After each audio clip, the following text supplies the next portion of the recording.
प्रशासकीय भवनासमोरील झाडाला पाणी कोण घालणार? नगरपालिका की PWD? रस्त्याकडेला लावलेली झाडे पाण्याअभावी वाळण्याच्या मार्गावर. बारामती शहराच्या विकासासाठी माजी उपमुख्यमंत्री अजित पवार यांनी अनेक महत्त्वाकांक्षी योजना राबवत शहर सुशोभीकरण, स्वच्छता आणि हरितीकरणावर विशेष भर दिला होता.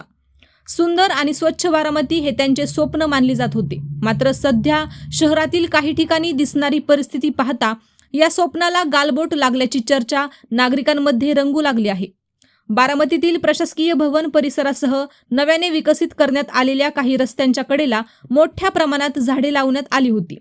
या झाडांमुळे शहराचे सौंदर्य वाढण्यास मदत होत होती. मात्र गेल्या काही दिवसांपासून या झाडांना योग्य प्रकारे पाणी मिळत नसल्याने अनेक झाडे वाळू लागल्याचे चित्र दिसत आहे. काही ठिकाणी झाडांची पाने सुकलेली असून अनेक रोपे कोमजल्याचेही नागरिकांनी निदर्शनास आणून दिले आहे. स्थानिकांमध्ये अशी चर्चा आहे की झाडांच्या देखभालीसंदर्भात नगरपालिका आणि सार्वजनिक बांधकाम विभाग PWD यांच्यात समन्वयाचा अभाव आहे.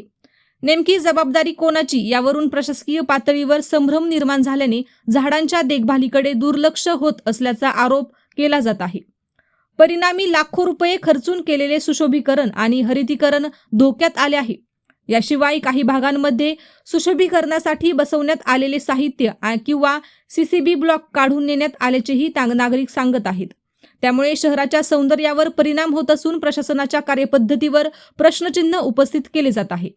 बारामतीचा सर्वांगीण विकास व्हावा, शहर आधुनिक आणि पर्यावरणपूरक व्हावे यासाठी अजित पवार यांनी सातत्याने प्रयत्न केले. रस्ते, पाणी, स्वच्छता, हरितीकरण आणि नागरिकांसाठी सुविधा उपलब्ध करून देण्यावर त्यांनी विशेष लक्ष केंद्रित केले होते. मात्र सध्या काही विकास कामांची गती मंदवल्याचे चित्र असल्याने नागरिकांमध्ये नाराजी व्यक्त होत आहे. झाडे लावणे महत्त्वाचे आहेच, पण ती जगवणे त्याहून महत्त्वाचे आहे. प्रशासनाने तातडीने लक्ष देऊन झाडांना पाणी पुरवठा सुरू करावा आणि सुशोभीकरणाचे साहित्य सुरक्षित ठेवावे अशी मागणी स्थानिक नागरिकांकडून करण्यात येत आहे. दरम्यान सुंदर स्वच्छ बारामतीचा वारसा टिकवण्यासाठी प्रशासनासोबतच नागरिकांनीही पुढाकार घेण्याची गरज व्यक्त होत आहे. शहराच्या विकासासाठी केवळ योजना राबवून चालणार नाही, तर त्यांची नियमित देखभाल आणि जपवणूकही तितकीच आवश्यक असल्याचे मत नागरिकांकडून व्यक्त केले जात आहे. अशाच नवनवीन बातम्या पाहण्यासाठी बारामती वार्तापत्र चॅनलला लाईक करा, शेअर करा, सबस्क्राईब करा आणि बेल आयकॉन प्रेस करा.